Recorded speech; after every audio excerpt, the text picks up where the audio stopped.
Assalamualaikum warahmatullahi wabarakatuh. Good morning students, how are you today? Semuanya sehat? Alhamdulillah. Nah, kembali lagi bersama dengan Bu Fitri, kita akan bersama-sama belajar bahasa Inggris. Tapi sebelumnya, mari kita baca basmalah terlebih dahulu ya. Bismillahirrahmanirrahim. Anak-anak, hari ini kita akan belajar unit 3 di halaman 29 dengan tema long time ago. Apa itu long time ago? Long time ago adalah sebuah kata yang kita gunakan ketika menceritakan hal-hal yang sudah lampau terjadi. Nah, di Indonesia sendiri adalah negara dengan beragam budaya. Tak heran jika ada banyak sekali cerita legenda di tanah air. Coba sebutkan cerita legenda di Indonesia. Tentu banyak sekali ya. Ada Malin Kundang, Sangkuriang, Timun Emas, dan lain sebagainya. Nah, sekarang mari kita simak buku halaman 29. Nah, di buku tersebut kita lihat ada 8 gambar yang menunjukkan cerita legenda di Indonesia. Nah, di situ kita diminta untuk mendoakan dengan kalimat yang sesuai dengan gambar-gambar tersebut. Mari kita coba ya. Nah, di gambar pertama kita melihat ada gambar Sura dan Baya yang biasa kita lihat ketika kita jalan-jalan ke Surabaya. Nah, untuk kalimat yang cocok dengan gambar tersebut adalah, yap, benar sekali. The capital city of East Java is coming from this legend. Artinya, ibu kota Jawa Timur berasal dari legenda ini. Nah, untuk nomor 2, ada gambar seorang laki-laki sedang menendang perahu. Kalimat apa yang cocok? Yap, betul, yang C. Sangkuriang told about the created of Tangkuban Perahu Mountain. Sangkuriang menceritakan tentang terciptanya Gunung Tangkuban Perahu. Yang nomor 3, ada seorang ibu yang sedang melihat anak bayinya. Kira-kira kalimat mana yang sesuai? Yap, betul. The beautiful baby was named as Timun Emas. Bayi cantik itu bernama Timun Emas. Sekarang kita lihat yang nomor selanjutnya, ada seorang laki-laki yang sedang marah. Ya, itu adalah gambar Malin Kundang. Malin Kundang is a legend from West Sumatra. Malin Kundang adalah legenda dari Sumatera Barat. Selanjutnya ada gambar seorang laki-laki yang sedang mengintip. Ya, itu adalah Jaka Tarub. Jaka Tarub wanna marry with an angel. Jaka Tarub ingin menikah dengan bidadari. Selanjutnya ada gambar seekor monyet dengan seorang putri. Yap, itu adalah Lutung Kasarung. Lutung Kasarung finally married with a beautiful queen Purbasari. Lutung Kasarung akhirnya menikah dengan ratu cantik Purbasari. Selanjutnya ada gambar seorang laki-laki dengan background Candi Prambanan. Cerita apakah itu? Yap, Roro Jonggrang. Roro Jonggrang is a legend about the created of Prambanan Temple. Roro Jonggrang adalah legenda tentang terciptanya Candi Prambanan. Nah, gambar yang terakhir, Air Mata Ibu is a legend from Madura Island. Air Mata Ibu adalah legenda dari Pulau Madura. Nah, anak-anak, hasil pekerjaan kita hari ini silahkan ditulis di buku kalian ya. Baik. Untuk selanjutnya kita akan membahas tentang simple past tense. Apa itu? Simple past tense adalah tenses untuk digunakan ketika kita menceritakan kejadian yang sudah lama terjadi. Oleh karena itu, mari kita simak penjelasan dari Bu Rista berikut ini. Silakan disimak sampai selesai.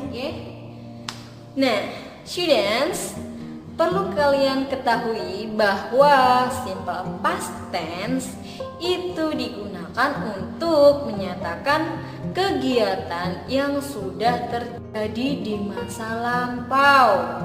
Masa lampau itu seperti apa ya, Miss? Contohnya, nah, ketika kalian mendengar kata seperti ini, saya pergi ke Malang 2 tahun yang lalu. Nah, di sini 2 tahun yang lalu itu berarti sudah dilakukan ya, sudah terjadi.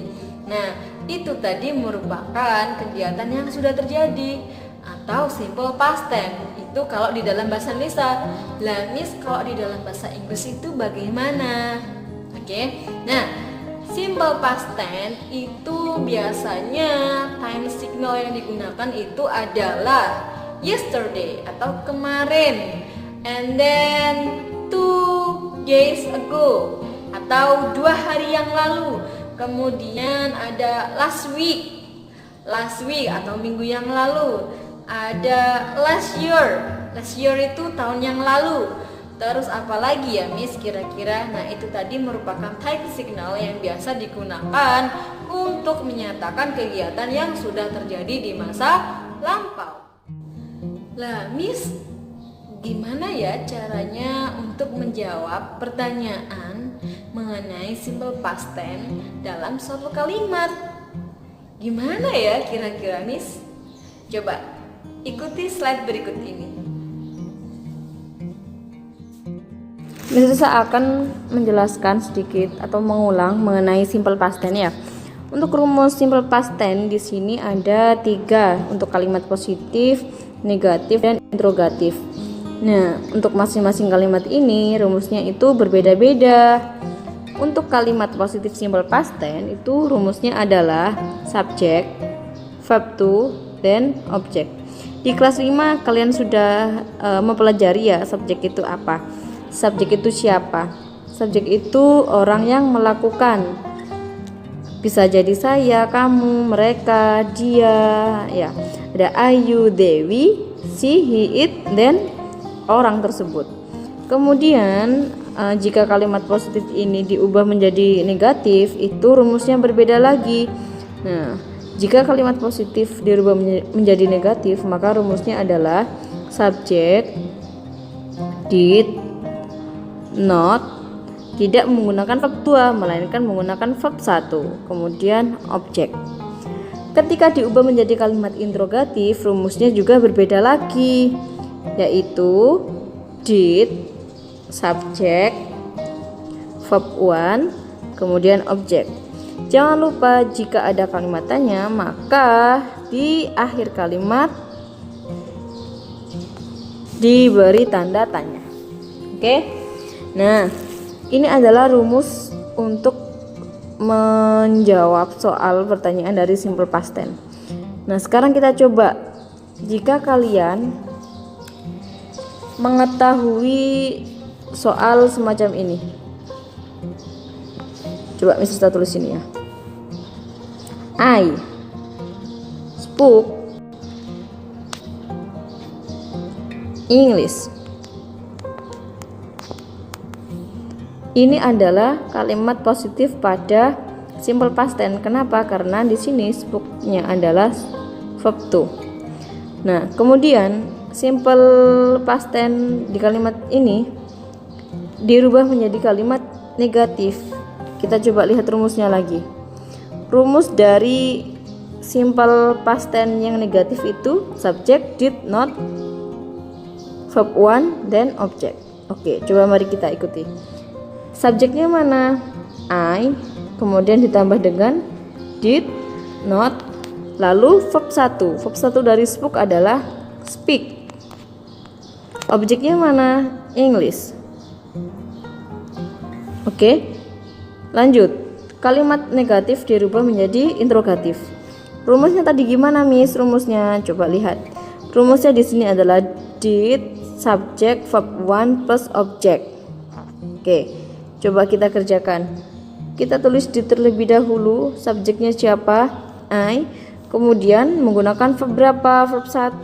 Verb satunya spoke adalah speak. Lalu objeknya mana? English. English. Jangan lupa kalimat tanya berarti harus ada tanda tanya. Oke?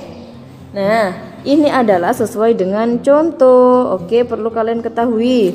Spoke. Spoke di sini adalah verb 2 dari kata speak. Speak di sini itu artinya berbicara. Speak adalah verb 1, kemudian jika dirubah menjadi verb 2, maka jadinya adalah spoke. Oke? Nah, coba ketika kalian coba dikasih soal sama Miss Lisa lagi ya. Nah, ketika kalian menjumpai soal seperti ini, soalnya ada di kalimat negatif. They did play PlayStation. PS gitu aja ya. They didn't play PS. Nah, di sini coba lihat. Didn't merupakan kalimat negatif. Sedangkan play di sini adalah kata kerja pertama. Ketika diubah menjadi kalimat positif dan interrogatif, maka jadinya gimana, Miss? Oke, coba lihat rumus. Rumus penggunaan simple past tense pada kalimat positif adalah subjek, verb to, objek. Mari kita ikuti. Coba lihat di soal, subjeknya mana? Subjeknya ada they. Setelah subjek ada verb to. Verb to dari play adalah played. Oke. Then PS. Ini adalah kalimat positif pada simple past tense. Ketika diubah lagi menjadi kalimat interrogatif, gimana, Miss? Kita ikuti lagi. Tadi apa coba? Coba kita lihat. Did, subject, verb 1 dan object. Oke. Berarti did terlebih dahulu, kemudian subjeknya siapa? They. Verbnya menggunakan verb berapa? Play, verb 1. Berarti kita tulis play PS. Play PS. Nah, ini adalah cara menjawab simple past tense seperti ini. Dari sini bisa dipahami anak-anak. Oke, kita coba soal lagi, satu lagi, Miss. Wait. Kita coba ada soal satu lagi. Di kalimat negatif lagi aja deh ya. We didn't go to school.